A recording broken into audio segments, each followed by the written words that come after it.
of Women Voters, Linda Ferguson, and from AARP Michigan, Lisa Cooper. Welcome to the show. Thank you, Bart. We really appreciate you having us. Yeah, welcome back to both of you. So you wear many hats, pardon the pun, but today you're representing the League of Women Voters, and you have a program this month about Brain health. brain health. And we're all involved, not necessarily involved, but we're all very familiar with brain health because we see people in the community, our relatives, our friends, who are struggling with brain health, and we just thought it would be wonderful. One of the things that the League does is we're involved in community service, and so we thought, heck, why don't we put on a symposium, and Lisa is going to be presenting along with Dr. Sanjay Eaton. Saray. Saray. And it's going to be April 16th at Cascades Manor House. And it'll just be a wonderful program. The League is picking up the major portion of the lunch and everything. So for just $10, you get the lunch and the program. And this, for the ARP, one of your advocacy areas, it's been a big issue lately too. Yes, absolutely. You know, we at AARP, we're really happy to be able to partner on this and present this program because we know that concern about staying sharp as we all age is high on the list for AARP members, for everybody, for members of the public. And one of the things that we feel is really important to get out there that people are aware of is that cognitive decline is not inevitable as we age, and there are in fact things that we can do to maximize our cognitive health, to reduce our risk of facing cognitive decline as we age. And there are things that all of us can do, really simple steps in some cases. Yeah, and it doesn't involve taking pills that are advertised on TV, does it? Right, it's not, it's what people will sometimes call lifestyle interventions, or at AARP we call them the 6 pillars of brain health. And these are the things that AARP, and working with the Global Council on Brain Health, and that scientists and researchers have found to come to consensus over, that we know are good for our brains, whether we have dementia or not, no matter what our age. There are things that we can all do. Now, Linda, the League of Women Voters have an interest in this because for some reason, things like Alzheimer's and dementia have more of an impact on women than on men. Well, you know, it's interesting as we look at the whole thing. A lot of things, and I want to go back to our name. The League of Women Voters, of course, was founded. There used to be suffragettes who wanted to work toward the women's vote. That happened in 1920. So all of a sudden you had all of these suffragettes, and couldn't call them suffragettes. We had the vote. We weren't striving. So we became the League of Women Voters. And by the way, we have male members as well as female members. It's completely open to anyone over the age of 16 who wants to join.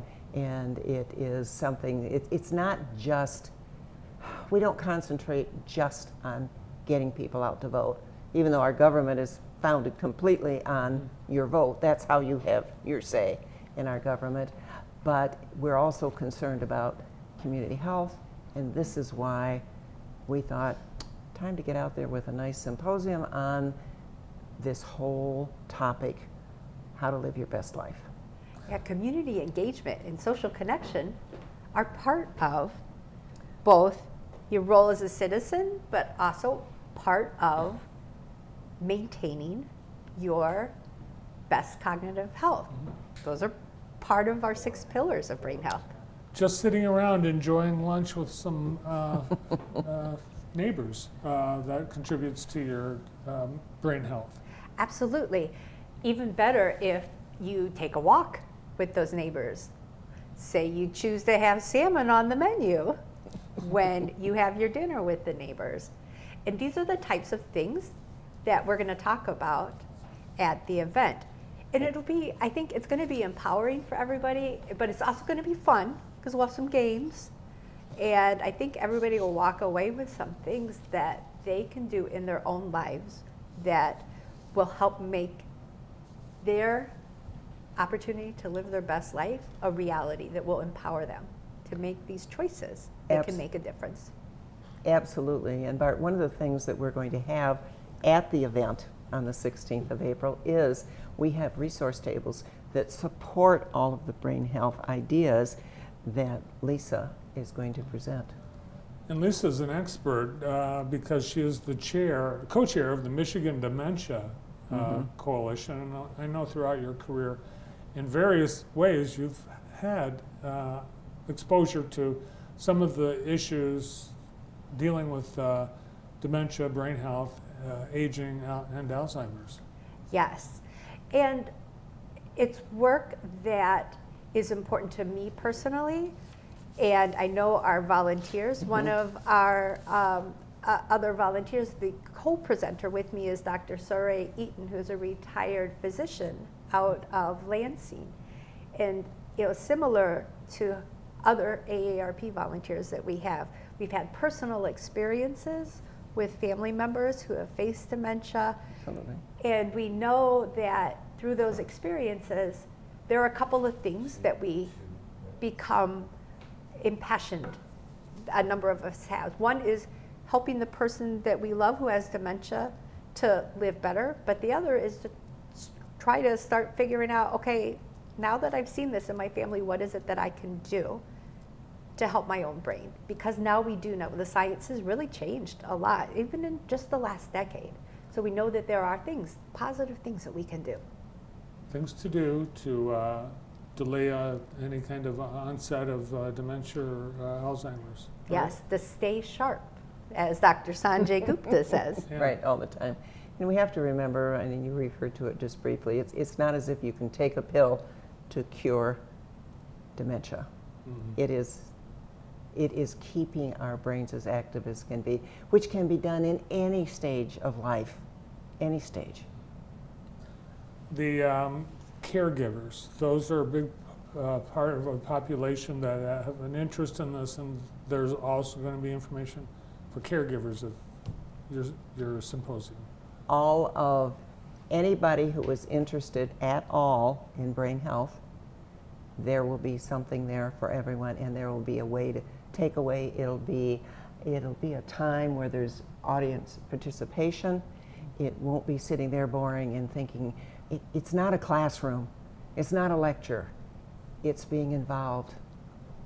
Well, plus a great lunch at Cascades Manor for Absolutely. just $10. Right? That's right, and it's a full lunch. Believe me, you get an entree, you get, you get a salad, you get an entree, you get dessert, and the league is picking up the balance of that meal.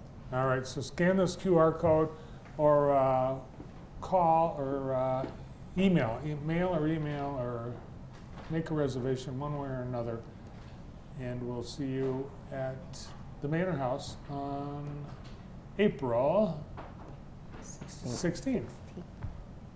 Nice. Good to see you both. Thank you so Yes, much. you We too. appreciate it. Thanks to Thanks for having us JTV. on. Thank you, Linda. Thanks, Lisa. Lisa Cooper from AARP Michigan and Linda Ferguson from the League of Women Voters. Up next on today.